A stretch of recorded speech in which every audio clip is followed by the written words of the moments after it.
প্রশাসক জনাব আব্দুল সালামের সাথে সৌজন্য সাক্ষাৎ এবং পরবর্তীতে আমরা আমাদের ঢাকা শহরের যে সমস্যাগুলো রয়েছে সেগুলো কিভাবে নিরসন করব সেই বিষয়ে আমাদের মধ্যে অত্যন্ত ফলপ্রসূ কয়েকটি বিষয় নিয়ে আলাপ আলোচনা হয়েছে, যার মধ্যে গুরুত্ব পাচ্ছে যে আগামী ডেঙ্গুর সিজনের আগে যাতে মশক নিধন কর্মসূচিটা আমরা ব্যাপকভাবে ছড়িয়ে দিতে পারি।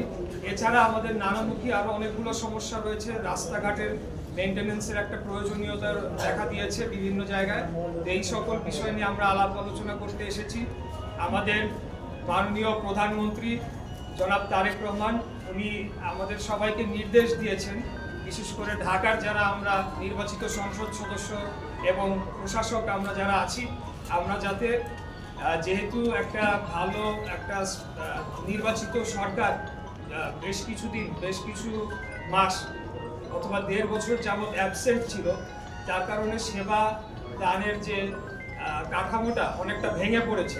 সেটিকে দ্রুততম সময়ে আমরা সচল করে নাগরিকদের কষ্ট লাঘব করার জন্য যেমন কাজ করব, এর পাশাপাশি সামনে আসন্ন যে থ্রেটগুলো রয়েছে, যেটা একটা আমি বললাম যে ডেঙ্গু, এরকম অন্যান্য বিষয় যেমন আবার বর্ষার মৌসুমে আসবে আপনার জলাবদ্ধতা, এই বিষয়গুলো নিরসনে আমরা সবাই একসাথে মিলে একটা টিম হয়ে আমাদের প্রাইম মিনিস্টারের লিডারশিপে আমরা কাজ করে যাব।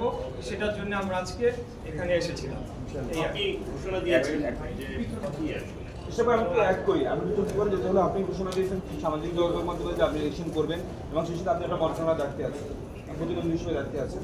এখন নির্বাচন যদি শীঘ্রই হয়, সেক্ষেত্রে আসলে এই মন্ত্রণালয়ের কাজটা আপনি কতটা এগোতে পারবেন এবং আসলে এই ঘোষণাটা কেমনই হতে? আচ্ছা, প্রথমে আসি যে ঘোষণার যে বিষয়টি হচ্ছে সিটি কর্পোরেশন ইলেকশন আমি একবার করেছি, আপনারা নিশ্চয়ই মনে থাকবে, যদি আপনারা ভুলে গিয়ে থাকেন 2020 সালের 2 ফেব্রুয়ারি সিটি ইলেকশনে আমি অংশগ্রহণ করেছিলাম।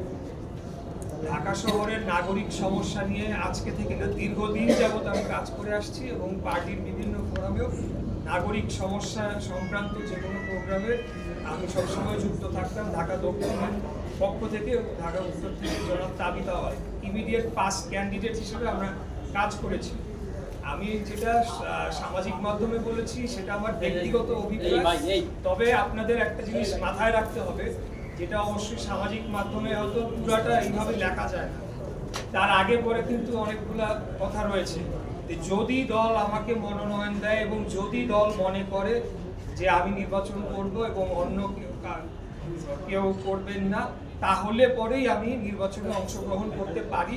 কারণ আমি বাংলাদেশ জাতীয়তাবাদী দলের হয়ে সংসদ সদস্য নির্বাচন করে পার্লামেন্টে যাচ্ছি এবং আমার সৌভাগ্য যে আমি জনাব তারেক রহমানের, দেশনায়ক জনাব তারেক রহমানের ফার্স্ট ক্যাবিনেটে আমি স্থানও পেয়েছি। আর দ্বিতীয় যে বিষয়টি উত্থাপন করা হলো যে আসলে প্রত্যেক সংসদ সদস্য যারা আছেন বা যারা মন্ত্রীরা আছেন, তারা তো সংসদ সদস্য হয়ে দেন একটা মিনিস্ট্রির দায়িত্ব ওনারা পালন করে। সেই ক্ষেত্রে আমি মনে করি না যে এখনই কোনো ইলেকশনের তোড়জোড় শুরু হয়ে যাচ্ছে বা কোনো নির্বাচনী ক্যাম্পেইন, এটা পরবর্তীতে যেটা আমাদের মহাসচিব বলেছেন স্থানীয় সরকার মন্ত্রী, যে পার্লামেন্টে ডিসাইড হবে এবং সবশেষে দলীয় মনোনয়নকে পাবে, এটা দল নির্ধারণ করবে। এগুলো অনেক প্রক্রিয়া বাকি রয়েছে। এর পাশাপাশি একটা বিষয় আছে, না বললেই না, আমরা দেখেছি যে লাস্ট যে সংসদ নির্বাচনটি হলো, সেখানে আমাদের প্রতিদ্বন্দ্বী একটি রাজনৈতিক দল অস্বাভাবিক হারে তারা ভোট পেয়েছে, মানে এটা কল্পনার বাইরে। আমি আমার আসনের কথাই বলতে চাই, 1996 সালে সেখানে জামায়াতে ইসলামীর সর্বোচ্চ ভোট তাদের জীবনে 3000 ভোট পেয়েছিল এবং সেখানে হাত পাখা তারা পেয়েছিলেন 6000। তো আমরা এই ভোটার লিস্টটার ব্যাপারে আমার মনে হয় যে আমি সরকারের কাছে এই ব্যাপারে জানাবো, যেটাকে আবার ভেরিফিকেশন করা উচিত যে ভোটাররা কারা এবং ভোটার লিস্টটা সঠিকভাবে সম্পূর্ণ হয়েছে কিনা, যারা এখানকার বাসিন্দা তারাই হয়েছে কিনা বা কোনো ডুপ্লিকেসি হচ্ছে কিনা অন্য কোনো এলাকার সাথে। কারণ এই বিষয়টা আসলে বোধগম্য নয়, বিশ্বাসযোগ্য নয় এবং বিশেষ করে 4 এবং 5-এ আমি মনে করি যে এখানে অন্তর্বর্তীকালীন সরকারের কেউ হয়তোবা আমাদের প্রতিদ্বন্দ্বী দলের প্রার্থীদেরকে জেতানোর জন্য স্পষ্ট সাহায্য করেছে বলে আমরা বিশ্বাস করি আমাদের কাছে সেই ধরনের কিছু অভিযোগ সেই দিনই এসেছে এবং তার আগে পরেও আমরা কিছু অভিযোগ পেয়েছি। তো বিষয়টি হচ্ছে যে এই ভোটার লিস্ট কারেকশন করা এগুলা তারপরে সেনা নির্বাচনের প্রশ্নটি আসতে হবে আর কি। তাছাড়া তো একটা ফেয়ার নির্বাচন আমরা কিভাবে আশা করতে পারি, এটি